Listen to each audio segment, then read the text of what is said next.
سلام، صبحتون بخیر. خیلی وقت بود ندیدمتون دیگه. امروز گفتم با خودم که کلی کار داری، بچه‌ها یه ویدیو بذار که بفهمن تو بیکار نیستی که ویدیو نمیذاری، کار داری. یه در نتیجه شمارم با خودم میبرم شیفت. بعدش هم کلی برنامه داریم واسه بعد روز، بعد ظهر، که حالا با من همراه باشین. افتادم پشت سرم.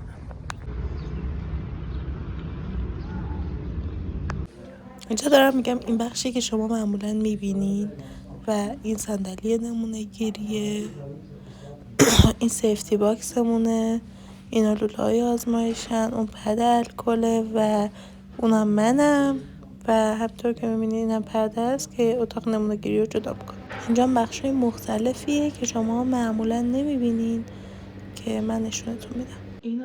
اینجا بخش میکروب شناسیه و اینا نمونه های کشتم که امروز میخوایم بررسیشون کنیم و ببینیم توشون چه خبر. حالا من یه ثانیه نباید درش باز کنم، یه ثانیه درش باز کنم. ببین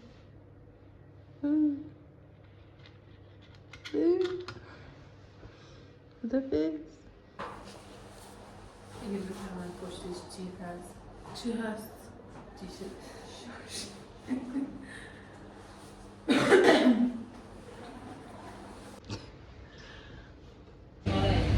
اومدم غذا بگیرم.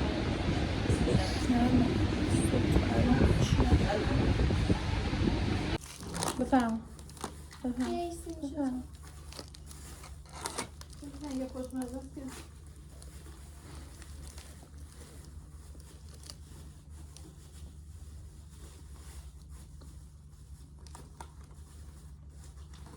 همون جوجه و کبابشه که گذاشته بهنو. چه انتظاری داشتیم؟ توستش کنه. توستش کن. آها یعنی نونو گرفتم چی میگه، یعنی مثلا پرینیش کنه. من تا الان خواب بودم، یعنی ظهر که من رسیدم خوابگاه گرفتم خوابیدم تا الان که شبه و الان هم داریم با دوستم میریم عروسی. بس قیافه من میخوام برم خونه دوستم آماده شم باید بریم عروسی. خب بچه ها،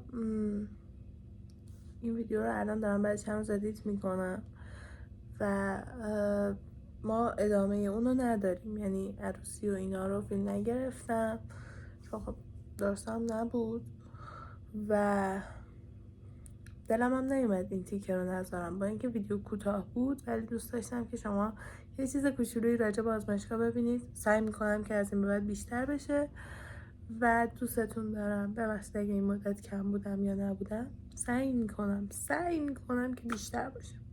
فعلا